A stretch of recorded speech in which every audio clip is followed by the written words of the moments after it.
Mais de 80% dos municípios de São Paulo estão sob o risco de não cumprir a lei de responsabilidade fiscal. Esse é o nosso assunto agora. Nosso contato é com Walter Peninck Caetano, economista e diretor da Conan, consultoria em administração municipal. Walter, como é que você está? Tudo bem? Tudo bem, Paulinho. Graças a Deus, tudo em ordem. Que bom, quero agradecer o seu tempo, a sua disponibilidade em estar nos atendendo de maneira tão gentil. Muito obrigado. Walter, antes de mais nada, explica para o nosso ouvinte, eu falei, você é economista, também diretor da Conan, que é a consultoria em administração municipal. Fala um pouquinho, em rápidas pinceladas, como é que é o trabalho da Conan? A Conan, na verdade, é uma empresa que eu criei há 43 anos. Uhum. E ela surgiu em razão do quê? Na época em que eu comecei a Conan, na verdade eu trabalhava no Estado, eu era do CEPAM, antigo Centro de Estudos e Pesquisa de Administração Municipal. E o governo do Estado houve por bem transformar o CEPAM na Fundação Faria Lima. Uhum. E nessa transformação, eu não concordava em transformar o Centro de Estudos, que éramos 36 técnicos, transformar o CEPAM numa fundação, que isso poderia, na verdade, ter muita gente na fundação e, consequentemente, diminuir a qualidade do serviço que era prestado pelo Centro de Estudos, né? Uhum. E quando o governador sancionou a criação da fundação, eu me desliguei do Estado e vim para a iniciativa privada. Entendi. Então, hoje a Conan é uma empresa de consultoria a nível municipal e ela é departamentalizada por especialidades. Então, eu tenho lá que área de tributos, área de licitações de contrato, contabilidade, planejamento, pessoal, quer dizer, todas as áreas que envolvem a administração pública e somada à área de tecnologia é onde a Conan atua. Hoje eu conto com cerca de 200 servidores, né, que trabalham conosco, e eu tenho as áreas de especialidade onde eu tenho um especialista, um assistente e mais uma equipe de profissionais que trabalham em cada área em que a gente atua. Perfeito, maravilha.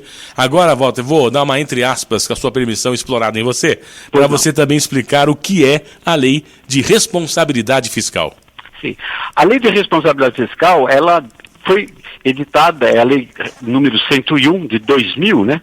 E ela trouxe, na verdade, uma série de obrigações voltada a um compromisso com relação ao aspecto fiscal.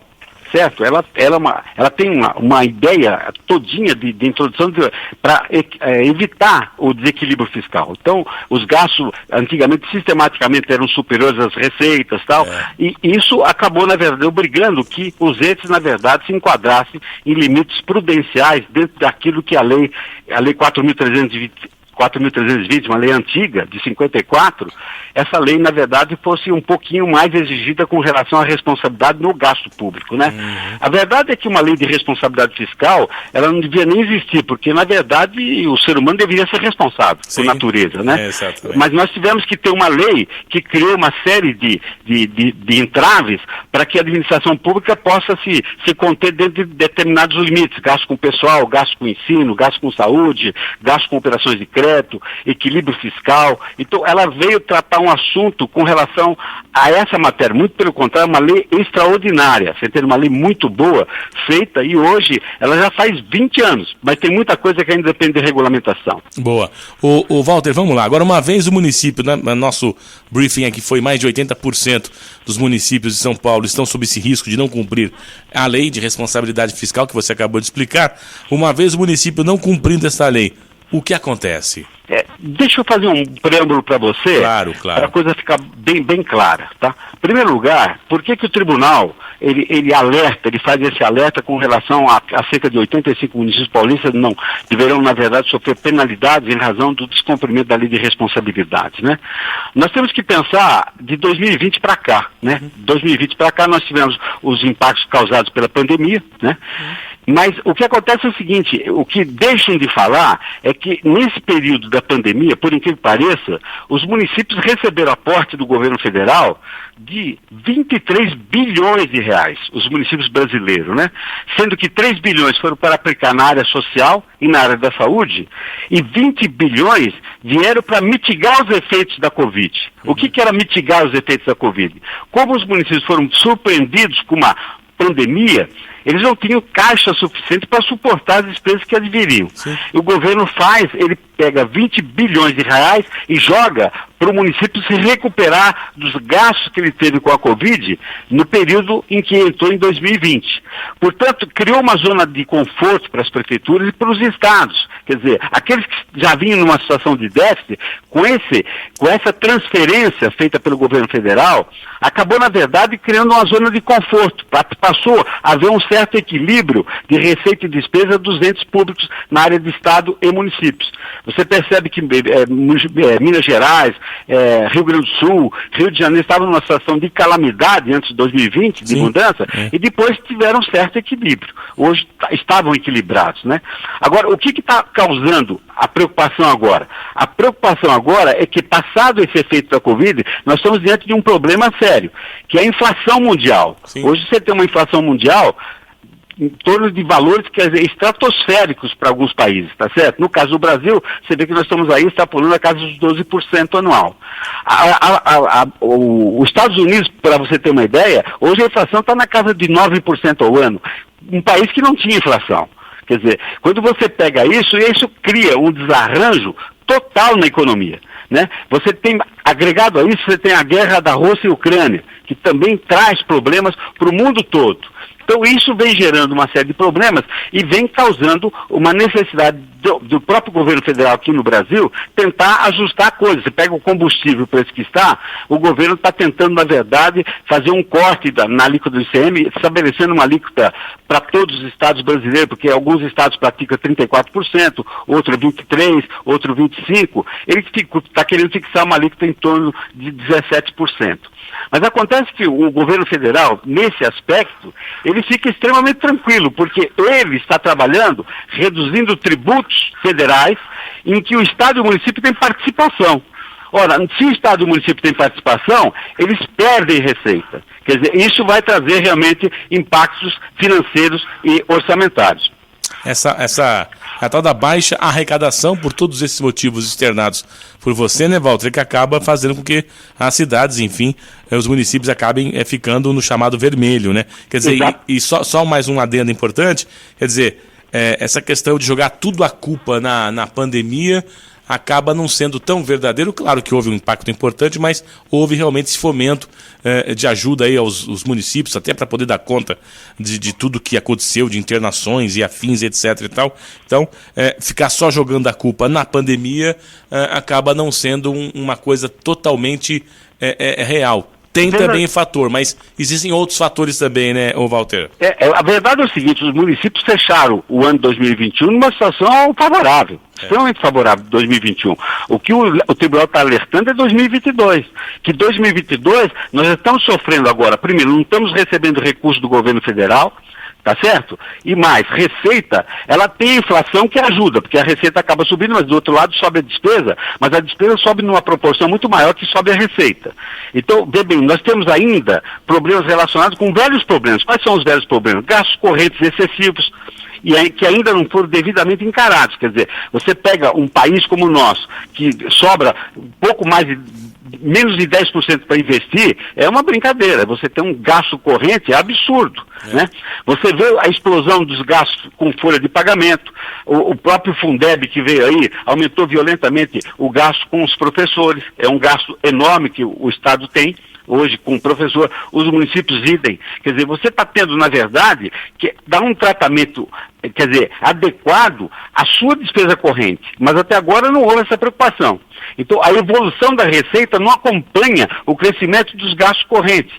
Então isso vai caminhar por um déficit, tá certo? Se houver um déficit orçamentário, por exemplo, o tribunal só aceita déficit orçamentário equivalente a 30 dias de arrecadação. É muito pouco, quer dizer, 30 dias de arrecadação é praticamente nada.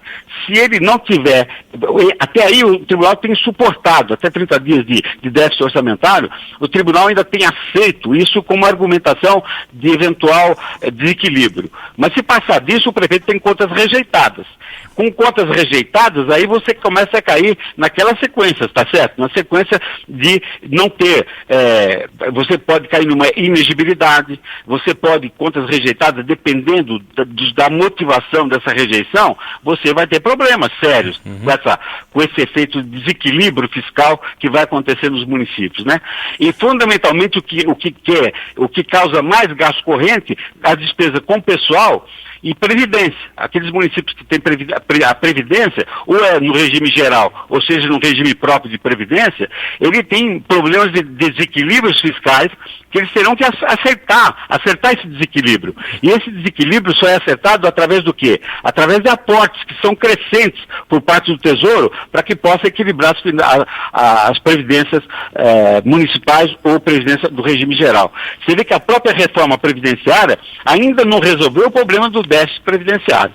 Então é uma coisa séria que vai acontecer se os municípios realmente não tomarem cuidado ou serem responsáveis com relação aos gastos de naturezas discricionárias e obrigatórias. Acaba virando uma bola de neve, efeito dominó, acaba atingindo todos os segmentos e a coisa degringola de vez. Agora, o Walter, e agora é a pergunta que não quero calar, né? Se fosse tão fácil assim, né? Mas enfim, como que os municípios podem colocar, num linguajar popular, a casa em ordem, diante de todo esse cenário que você já externou? Então, o que eu acho que os municípios têm que fazer agora é uma análise profunda, né? Quer dizer, fundamentalmente em cima dos gastos com pessoal e gastos previdenciários. Ele tem que ver. E outra coisa, dá uma olhada exatamente como é que caminha os outros gastos, os gastos discricionários. Você percebe que o governo federal vem sistematicamente fazendo cortes no orçamento. Quando ele faz cortes no orçamento, ele faz dentro do gasto discricionário. É que isso cria, se você cortar um gasto discricionário de uma entidade de educação, você cria todo um clima, né, com a educação, um clima desagradável. Parece que, na verdade, o governo está perseguindo a da educação. Não é isso. É porque a lei de responsabilidade, ela obriga, primeiro, que o prefeito, 30 dias após a promulgação do orçamento, ele é obrigado a fazer uma programação financeira de caixa. Quanto é que ele vai arrecadar janeiro, fevereiro, etc., até dezembro? Então ele tem o total que ele está previsto de arrecadar. E depois ele permite que cada secretaria, tirando os gastos incomprimíveis, faça a programação dos seus gastos discricionários também mês a mês. E você compara a sua entrada de recursos com a sua saída, com a sua despesa. Ali você já tem uma fotografia de como é que você vai caminhar ao longo do ano. Quer dizer, você vai ter um resultado positivo ou um resultado negativo?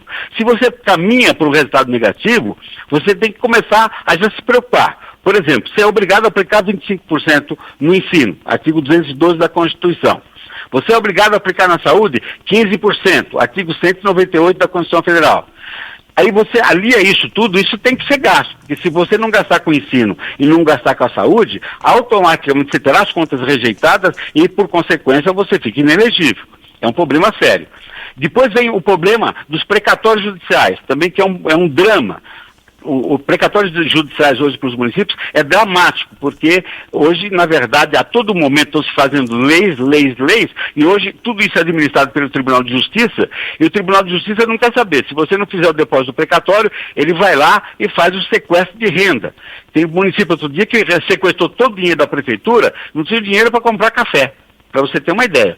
Caramba. Então, é um assunto complicado. Quer dizer, eu acho que o que os prefeitos têm que fazer é sentar e fazer o planejamento mesmo. Você tem que fazer gestão. Não pode mais fazer a administração na base do imediatismo, né? Eu sento como uma pizza no bar, tomo uma cerveja e digo o que eu vou fazer no dia seguinte. Não, isso não é mais assim. O sujeito tem que ter um planejamento, pelo menos de médio e longo prazo, né? Porque os instrumentos de planejamento estão postos na Constituição. Eu tenho que ter um PPA, eu tenho que ter uma lei de diretrizes, eu tenho que ter um orçamento. E esse orçamento eu tenho que ter esse acompanhamento mês a mês.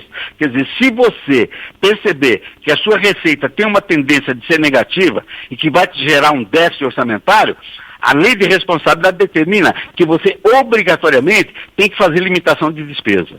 E isso não está acontecendo. Quer dizer, as prefeituras dificilmente fazem limitação de despesa. Ou seja, a despesa acontece independente da fonte de receita suportar a despesa que você realiza. Aí literalmente a conta não fecha. Para fechar... Não fecha. Não fecha. Ô Walter, o tempo urge, queria que você, para encerrar, deixasse o contato da Conan, enfim, para outras informações, enfim, passe aí o contato da empresa, por gentileza, Walter. Pois não, a Conan está situada na rua Marquês de Paranaguá, 348, 7º andar em São Paulo. O telefone é 011-3218-1410. Nas redes sociais também presente, ô Walter? Sim, tá em todas as redes sociais. Todas. Só procurar Conan com M no final, que é... Isso, com M de Maria. É importante que se for com M, pode cair na Comissão Nacional de Moradores, que me dá um problema danado. A Comissão Nacional de Navios também, que me dá problema. Aí é uma outra história, né? Outra entrevista, né? É pauta para uma outra entrevista, viu, Walter? Outro dia eu vi um movimento político e tinha um sujeito com a camisa com o logo Conan, né? Eu falei, para que esse funcionário da Conan que está aí nesse movimento, né?